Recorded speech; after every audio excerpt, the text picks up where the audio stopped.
Good morning, everybody. Good morning, Bobby. Good morning, Ed. How you doing? Doing great. My book came out today. Congratulations. Yeah, midnight actually, or 1:00 in the morning it came out.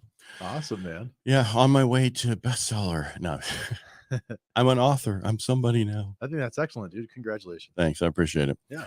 Yeah, and before I was sending out advance copies to people to review. I got a ton of reviews, but most importantly, I've been using the last few weeks for clients I've been talking to, even before. And I sent it to them. I said, read this so you understand. And I've had many clients come back and say, hey, I read it cover to cover. It's amazing. Thank you. Am I fully underwritten, pre-approved? Yeah. Because in there I explain what the difference is and how important it is to be fully underwritten, pre-approved, so that way there's no issues as long as it's already been there. We used to just go, oh yeah, you're quite pre-qualified, you're good, and then they'd half the time they have issues, or pre-approved, and then a quarter of the time they would have issues. Now fully underwritten, pre-approval, you don't have issues, unless they change jobs or something else. That's something totally different, or get let go and they don't have a job right away. Well, I was going to say, so say somebody before was pre-approved, right? What kind of issues would have been caught if you had done the fully underwritten version? Well, because fully underwritten means it's gone through DULP or GUS, depending on what type of loan program you have. Is through underwritten, and it tells you as long as you provide these items, this loan will be approved. Yeah, right. And you need to look at that's the W-2s, pay stubs, bank statements showing where the money's coming from, that kind of stuff, or gift letter. It's easy stuff, right? Only occasionally what'll catch is if you have some collections and now you got to pay this amount on the collections that you don't have money on, or you had put on. A lot of times we look at credit reports and some people will have a couple things on there, but they dispute them, right?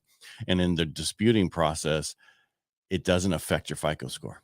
So it kind of puts a hold on those. Right. Takes that negative out of there, and then it doesn't affect your FICO score. So once you undispute it, heavyweight champion of the world. Anyway, undisputed. Sorry, I was thinking Rocky. Once you undispute it, then they'll take away from your scores. And if it's, it could be 80 points, 40 points. How quickly does it take it out? Right away. Oh yeah. Yeah. The moment that you undispute them, that's why if you're disputing something, get it resolved before you could move forward, or just understand that doesn't come up all the time. That comes up occasionally. And we have to have it we have to do a rapid rescore to get it undisputed. And then that's when we see what the numbers are. So what we do, if we have to do that, is we at the same time see what we can do to make their score better. So the negative and the better washes. Now, I know that's not what underwriting would tell me, but sometimes you've missed that when you're going through real quick and you're doing stuff. It allows it not to be missed. Gotcha. Yeah, I can say like you were saying, if they read your book and then they want to make sure they're fully underwritten, they read your book, right? That's right. Well, there's also one mistake in there, and if they read my book, they would tell me that mistake. But that's only on the official new copies, and it's been fixed since then. Gotcha. But it's page 20, I think it is. It says instead of qualify, it says quality, and the only person who found it was quality person. Yeah. And that wasn't my wife. Yeah. It was somebody else. He's like, hey, dude, there's a mistake on here. I don't know if you caught it. Yeah. And it's like, well, should I leave it to see if people tell me, or should I have it fixed? And so I had it fixed. Yeah. Yeah. But that's, you can't grammarly that because it's spelled right. It's kind of used right. It's not, but it's not in the text tense that we were trying to use. Yeah. But the whole reason to write the book was to get more education out there so that our clients and because it doesn't say use Ed Parcaut in the book and here's his number. I'm educating people. One of the people who was a copywriter on it sent me a review that said, the first time in the actual manuscript saying, hey, I just want to let you know, I'm in the process of buying a home in the next year. This book helped me immensely. Thank Ed Parcaut for writing it. And then I went back to her trying to get that review because it was in the manuscript. I didn't want to just cut and paste it everywhere. Yeah. And she wrote a huge one about how she wished that I was in the same state as her so she could use me, yada, yada. So now I'm working on 4 states right now to be approved in. Yeah. So, the main ones. Good. 5 actually. Our goal is, so I was just California because really that's where all my business is, but now it's Texas, Florida, Idaho, Washington, and then Oregon. No kidding. Mm-hmm. Excellent, man. Good for you. Yeah. So that'll be done shortly. Awesome. It's in the process. Yeah. It's one of those things I didn't want to do, and now I have to. Yeah. Yeah.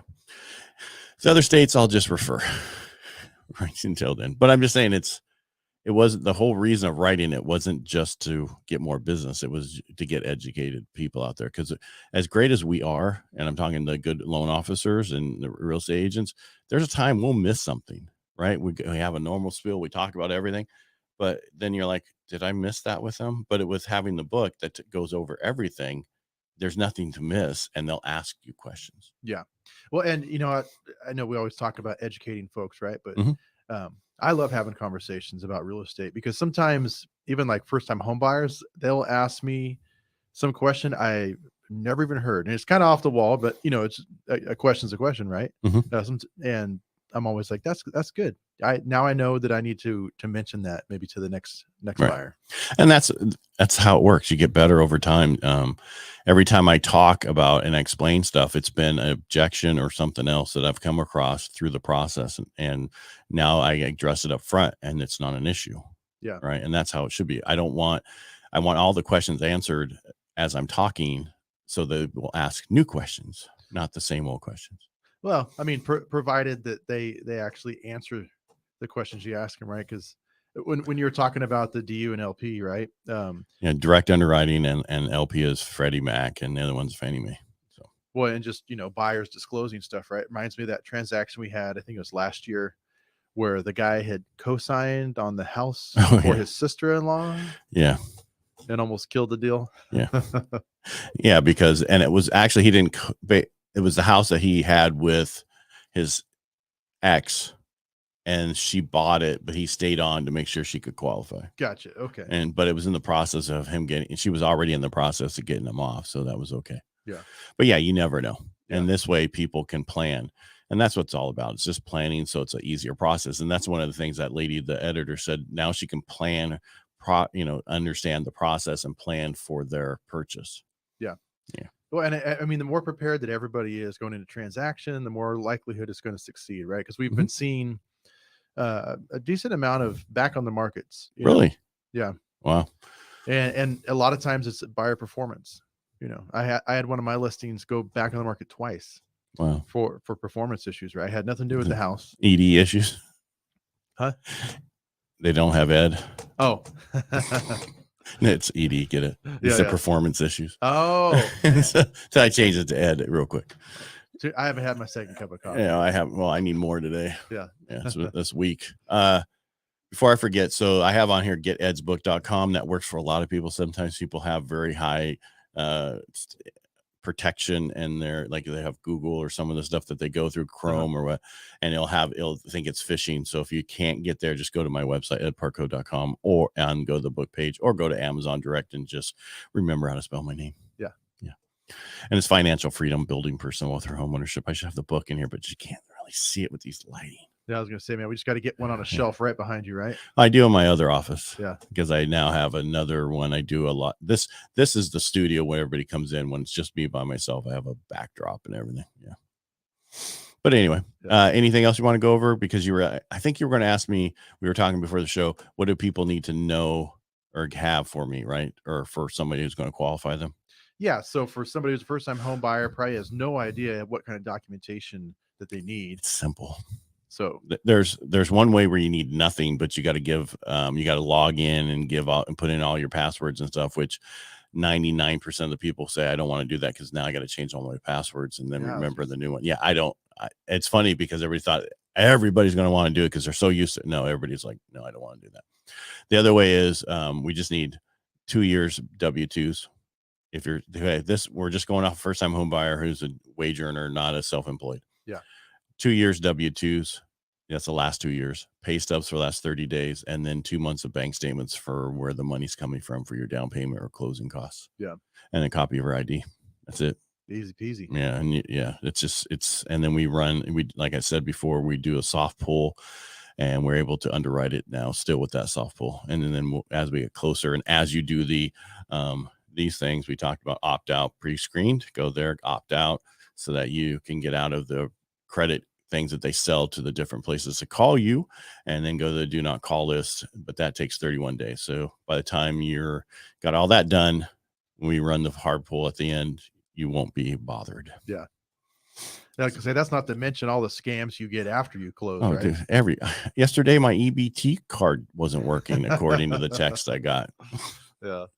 I was like, I didn't even know I had one. Yeah, like I say, there's a scam for everything these Oh, days, right? yeah, everything. They try everything. So this just makes it so much easier. You're not going to get bombarded by, and it's not like we used to just keep your phone numbers out and email and everything. And they couldn't really get a hold of you. Now, forget it. They have the ways. Yeah. And they have all that information. So even if we do that, they still call like nobody's business. I was gonna say we've given all of our info to every social media site we're joined, right? But it's a credit bureau selling your information. They have your phone numbers. Yeah. They have your work information. They have everything. That's the problem. I think it should be illegal and not allow them to sell that information. Yeah, there's a website. Can I say website name? I don't know. It depends. Anyway, I think everyone's probably seen it, but it's crazy like how much information you just go on there, right? You can put in anyone's name. I've done it to mine just to test it, right? And it shows like who my dad was. Oh, really? Yeah, and it'll show like previous addresses of like family members. I'm like, this is creepy. Well, you don't want to promote it unless they're paying us to be a. Yeah. But it's just one of those things like if they'll pay you to put it on here, ask them if they do affiliate, and then you could get it on here, and then you can make $1 for every time that someone goes there. Yeah, that's a good idea. Yeah, make it an affiliate link. Yeah.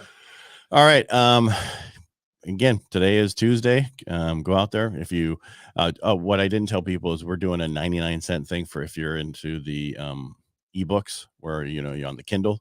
They're doing 99 cents today for my book. Awesome. Yeah, so it's pretty inexpensive today, but then it goes up tomorrow to $8.99 or $9.99 for the Kindle. So it's a good deal. Just if you get it on the Kindle, just leave a review. Awesome. Yeah, because that's how I get moved up and get the bestseller on Amazon.